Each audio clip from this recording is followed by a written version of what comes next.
Baik Said itu qada dan qadarnya Allah menciptakan manusia bersuku-suku dan beragama-agama. Tidak bisa jadi satu, tidak bisa. Sampai kapanpun. Diupayakan kayak apapun, tidak bisa satu agama, tidak bisa satu suku. Tidak baik desain Allah min qadim zaman min al-azal, sejak dahulu zaman azal. Paham ya? Nah, itu Islam. Tidak singkat banget nih, tidak singkat banget cerita ini.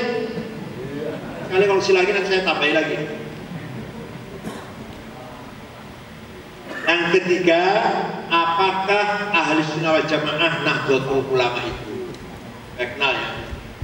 NU itu didirikan oleh Hadratus Syekh Mbah Kyai Hasyim Asy'ari, Tebuireng, Jombang, Jawa Timur, kakeknya Gus Dur. Kyai Hasyim Asy'ari memerintahkan muridnya namanya Kyai Wahab Hasbullah dari Tambak Beras dan Kyai Bisi Samsuri dari Denanyar agar mendirikan organisasi yang berdasarkan ahli sunnah wal jamaah yang tujuannya untuk membangun, mewujudkan 3 persaudaraan: ukhuwah Islamiyah, persaudaraan sesama umat Islam; ukhuwah wataniyah, persaudaraan sesama bangsa dan sebangsa tanah air; ukhuwah basyariyah atau insaniyah, persaudaraan sesama umat manusia. Kenapa Kyai Hasyim itu memerintahkan mendirikan organisasi yang seperti itu? Karena ini kan terjadinya pada tanggal 31 Januari 1926 atau 16 Rajab 1344. Ceritanya begini, tahun 24-25 di Jazirah Arabia berdiri negara namanya negara Saudi Arabia. Negara apa namanya? Madhabnya Wahabi. Apa namanya madhabnya? Wahabi. Semua yang tidak dijalankan oleh Rasulullah bid'ah, harus berantas. Maulid Nabi, Isra Mi'raj, halal bihalal, nuzul Quran, mitung dino tahlilan, istighotsah, ziarah kubur, tawassul, baca manaqib, musyrik semuanya. Wahabi namanya? Wahabi. Yang benar hanya kami, yang lain salah. Yang benar hanya kami Wahabi, yang lain salah semua itu. Mereka melakukan pembunuhan terhadap yang menentang, dibunuh semua. Berapa ulama yang mati? Kuburan dibongkar, diratakan dengan tanah. Karena itu apa? Bangunan apa namanya? Kijing namanya. Rata dengan tanah. Hilang sampai mana kuburannya Sayyidina Hasan, hilang. Pertama masuk Mekah, masuk kota Mekah. Rumah tempat kelahiran Nabi Muhammad, rumahnya kakeknya Syabdul Muthalib, dijadikan WC. Rumahnya Sayyidina Ali dijadikan kandang keledai. Rumahnya Siti Khadijah jadi pasar. Kalau sekarang udah nggak ada, karena malah nggak ada, pasar dibongkar jadi WC. Sekarang masih semua udah di depan masjid itu.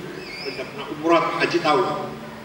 Maka Hasyim Asy'ari terpanggil ingin mengirim utusan, namanya disebut utusan itu Komite Hijaz. Apa namanya? Komite Hijaz. Yang berangkat ke sana diutus Kyai Wahab dengan dibarengi oleh Kyai Zainul Arifin dari Sumatera Utara tapi tinggal di Jakarta, pernah menjadi wakil Perdana Menteri Zainul Arifin itu, dan matinya serempet peluru ketika sholat Idul Adha bersama Bung Karno di lapangan Cikini. Kemudian 1,5 bulan meninggal bukan dari serempet peluru itu. Namanya Kiai siapa namanya? Zainul Arifin. Jadi nama jalan pahlawan nasional, jadi nama jalan di Jakarta Arifin. Orang NU itu, NU. Dan Haji Hasan Dipo nanti akan menjadi kekuatan fidyah pertama. Berangkat ke Saudi, di Jeddah ketemu dengan Raja Abdul Aziz, menyampaikan surat dari Mbah Hasyim. Isinya surat: 1. Mengucapkan selamat atas keberhasilan Raja Abdul Aziz membangun negara Kingdom of Saudi Arabia, Al-Mamlakah Al-Arabiyah Saudiyah. Yang kedua, mohon agar khotib dan imam Masjid Haramain Mekah dan Madinah digilir. Minggu ini madhabnya Hanafi, minggu ini madhabnya Syafi'i, minggu ini madhabnya, minggu yang lain madhabnya Maliki, minggu yang lain madhabnya Hambali, minggu yang lain Wahabi. Yang ketiga, memohon dengan sangat-sangat agar makom hadratil Rasul sallallahu alaihi wasallam, Abu Bakar, Umar yang ada di pojok masjid, jangan dibongkar. Karena kuburan di Madinah di Baqi 15.000 kuburan sahabat rata dengan tanah. Tinggal kuburan Nabi Muhammad, Abu Bakar, Umar yang di masjid. Permintaan pertama, imam dan khotib digilir, ditolak. Imam dan khotib harus wahab. Kedua, bahwa jamaah haji atau jamaah umroh selama di Madinah, Mekah Madinah diberi kebebasan mengamalkan ibadahnya sesuai dengan madhabnya masing-masing. Ditolak. Yang diterima cuma satu, yaitu tidak dibongkarnya makom hadratil Rasul dan Sayyidina Abu Bakar Umar. Jadi saudara-saudara, syariat ini, syariat dohir, sampai sekarang masih ada makom Nabi dan makom Abu Bakar Umar berkat perjuangan komite syariatnya. Hakikatnya Allah ya'zimuka 'anil nas, kata Allah dalam Al-Quran. Allah akan menjaga kamu Muhammad dari tangan-tangan manusia. Pulang dari Jeddah Komite Hijaz baru mendeklarkan berdirinya Nahdlatul Ulama di Jalan Bubutan, Surabaya, dekat Tugu Pahlawan. Itu di rumahnya Kiai Wahab itu. Nahdlatul Ulama yang berlambangkan bintang 9, itu artinya di atas sendiri ada Rasulullah, yang 4 Khulafaur Rasyidun. Ini beda dengan Syiah. Kalau Syiah tidak mengakui sahabat yang 4 itu, hanya ngakuinya cuma Ali. 1 Sayyidina Ali, Abu Bakar, Umar, Utsman bukan tolok ukur kebenaran, bukan pembawa kebenaran. Pembawa kebenaran dia hanya Sayyidina Ali. Ali meninggal, gantinya 1 orang, Hasan. Hasan meninggal, gantinya Husain.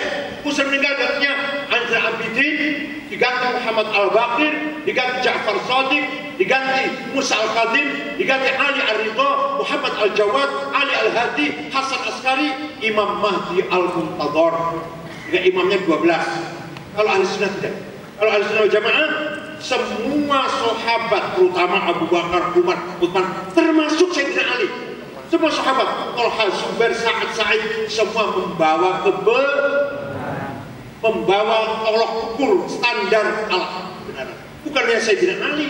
Menurut ahli sunnah wal jamaah,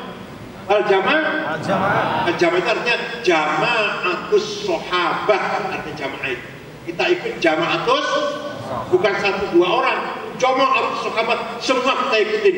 Bi ayyihim iqtadaitum ihtadaitum. Dengan siapa kamu ikut sahabat Nabi, benar di sini, mendapatkan hidayah kamu di sini. Dengan Abu Bakar boleh, dengan Umar baik, dengan Utsman benar, dengan Sayyidina Ali juga benar. Itu siapa saja, di situ ada hidayah. Di ayyihim iqtadaitum ihtadaitum. Yang di bawah 4 pada 4 Hanafi, Malik, Syafi'i, Hambali. Atau 9 bintang itu diartikan NU meneruskan, melanjutkan, menyempurnakan dakwah Islam di Indonesia atau Nusantara sesuai seperti cara dakwahnya Wali 9. Siapa? Kalau saya tanya namanya nggak, kenapa nih? Tahu nggak namanya Wali 9? Nggak ada. Apa? Nanti malam dia apa? Nanti malam.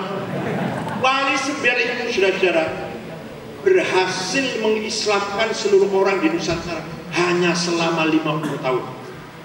Sebelum ada Wali 9 sudah ada Islam, sudah banyak wali, banyak wali senior sebelum datang Wali Songo itu. Ada lembaga dewan majelis Wali 9, sudah ada wali, sudah ada orang Islam, tapi nggak berkembang. Orang Islam menjadi pesisir. Banten ada, Betawi ada, Cirebon, Gresik, Tuban. Bertahun-tahun, ratusan tahun orang Islam ada, tapi di pesisir. Di Tuban 1000 orang, di Surabaya 1000 orang, ada Cina Muslim banyak juga, ribuan orang, tapi nggak masuk ke dalam, tidak sampai ke pedalaman. Di pedalaman tetap Hindu, karena masih ada kerajaan Majapahit. Itu Wali Songo bergerak, ada Dewan Wali 9, 50 tahun, hilang itu Majapahit, hilang itu Pajajaran, hilang itu Sriwijaya. Luar biasa nggak itu? Padahal mereka bukan sarjana dari fakultas dakwah, bukan sarjana komunikasi, bukan sarjana IT, bukan. Tapi luar biasa sekarang. Orang sekarang di Indonesia yang ngaku paling Islam, yang rata-rata berjenggot, silahkan sebarkan Islam itu di Kalimantan atau pedalaman atau di Papua. 50 tahun bisa nggak Islamkan Papua? Coba. Ali Songo, Islam ke Jawa dan sekitarnya 50 tahun. Nah, ceritanya begini, dongengnya. Raja Majapahit yang kelima namanya yang terakhir. Raja Majapahit yang terakhir namanya Brawijaya kelima. Apa namanya? Brawijaya. Istrinya banyak. Istrinya sekitar 600 istrinya itu. Orang kuat tuh. Nah, salah satu istrinya dari Kamboja, Cina. Dari mana? Kamboja, Campak. Nama Cinanya Sumbahji. Tapi nama di sana bernama Dewi Retno. Apa namanya? Muslim. Istri Cinanya Muslim ini. Punya anak laki-laki. Namanya Jinbun. Apa namanya? Maklum anaknya Cina nakal nih, maklum. Jadi anak Korea nakal nggak itu? Karena dia nakal, diusir dari istana si Jinbun ini. Pemuda masih muda ini, diusir dari istana. Orang istana tidak senang anak nakal ini. Akhirnya dia berjalan ke timur dari kerajaan Majapahit. Majapahit itu di mana? Di mana ada sekarang? Mojokerto, Mojo Agung situ, Mojokerto. Jalan ke timur 40 km, masuk kota besar Surabaya, kemudian masuk persisnya daerah Ampel Delta. Jumpa dengan salah seorang wali Songo namanya Syekh Rahmatullah Sunan bin Syekh Jumadil Kubro. Syekh Jumadil Kubro itu datang dari Samarkand, datang ke Tuban, bawa anak dua dan ponakan satu. Satu namanya Ali Murtadho, matinya di Tuban, dan dua Rahmatullah, wafatnya di Ampel Surabaya. Ponakannya namanya Abu Hurairah, wafatnya masuk ke negeri Majapahit, dia masuk ke istana, wafatnya di daerah Mojokerto situ. Ini sejak itu ada bukunya tuh, Atlas Wali Songo itu ada di pameran tuh, Atlas Wali Songo kalau mau baca. Nah, akhirnya si Jinbun masuk Islam, tertarik masuk Islam. Namanya diganti Abdul Fattah. Siapa? Raden Fattah. Belajar Islam 5 tahun, sudah khatam Quran, sudah ngerti Islam. Dia permisi pada gurunya, Syekh, guru, saya anak raja, darah saya darah penguasa, maka saya harus jadi raja. Atas Sunan Ampel, ya silahkan. Saya cuma mendoakan saja. Kalau saya kiai tua, nggak usah berpolitik. Kalau kiai tua berpolitik, sebelum dibohongi lawan, dibohongi lawannya sendiri dulu. Kamu aja yang muda berpolitik. Ringkas singkat cerita, tidak lama berdirilah awwalu mamlakah Islamiyah fi Jazirati Jawa, kerajaan Islam pertama di Jawa, yaitu Demak Bintoro. Apa? Rajanya Raden Abdul Fattah alias Jinbun, putra Raja Brawijaya. Begitu jadi raja, si Jinbun ini bapaknya kaget, bapaknya Raja Majapahit. SMS ke anaknya satu, yaitu namanya Aryadillah, Raja Sriwijaya di Palembang. Nah, saudara kamu Jinbun jadi raja Islam. Bagaimana komentar kamu? SMS-nya dibalas, dijawab, direply. Yang terhormat ayahanda Raja Brawijaya, mohon maaf, 1000 maaf, saya sendiri sudah masuk Islam. Nama saya sekarang Fatahillah, bukan Aryadillah, Fatahillah.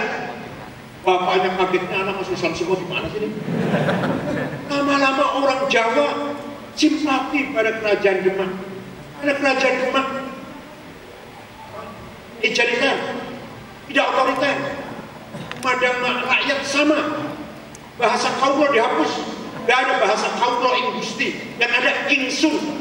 Ingsun itu sama, semua juga mengatakan raja ngomong ingsun, rakyat juga ngomong aku, mana aku. Tapi kalau dulu waktu Majapahit, kaulo, hamba, rajanya Paduka yang mulia, Gusti. Nah, itu dihapus oleh Demak. Ada bahasa ingsun, saya itu ingsun, gak usah kaulo mana hamba. ikannya ikan. Akhirnya rame-rame rakyat Jawa yang Majapahit, yang Hindu itu masuk Islam. Dengan masuk Islamnya masyarakat Jawa ikut Demak, Brawijaya Raja sendirian. Ini rakyat orang rakyat ini tinggal pembesar-pembesarnya. Terpaksa Raja Brawijaya V masuk Islam.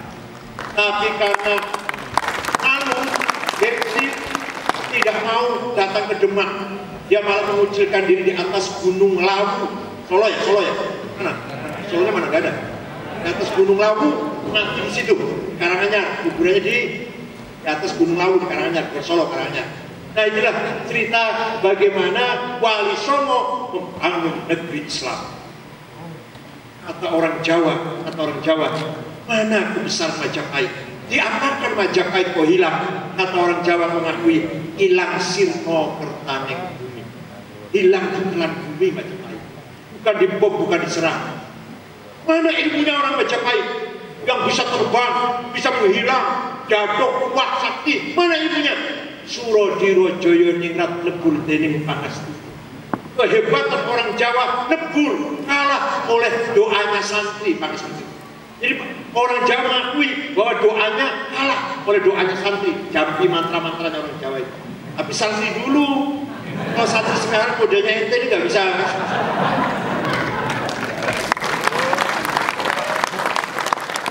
Coba cara dakwahnya Wali Songo seperti apa? Ini contoh saja. Musola dibangun atau masjid, orang Hindu, orang Jawa kakinya kotor. Kalau mau masuk masjid harus kalau kita tulis lepas sandal di sini, batas suci gitu ya, batas suci, lepas sandal. Enggak, Wali Songo begitu. Caranya apa? Bangun kolam di depan pintu masuk. Ada nggak musola yang masuk begitu? Ada nggak? Setiap orang mau masuk ke musola pasti kaki nyemplung air, artinya kakinya Sunan Kudus, namanya Syekh Ja'far As-Shadiq Ibn Uthman Al-Hamadani, orang Jawa, walaupun sudah masuk Islam, melihat sapi disembelih sakit. Karena sapi itu muqaddas, sapi itu disakralkan, dipuja-puja sapi itu oleh orang Hindu. Walaupun sudah masuk Islam, sih gak tega melihat sapi disembelih. Maka Sunan Kudus melarang masyarakat Kudus dan sekitarnya korban pakai sapi, korban diganti kerbau. Dan di Qurannya nggak ada kerbau itu. Hadis itu nggak ada, yang ada sapi, kambing, unta. Sampai sekarang di Kudus itu, saudara kalau masuk ke restoran nggak ada daging sapi, yang ada daging. Saudara Kudus nggak? Ada. Nah itu. Bagaimana cara dakwanya? Sunan Gunung Jati, Syarif Jatullah. Lihat orang Cirebon, dari Cirebon. Orang Cirebon sakti, bisa terbang, bisa menghilang.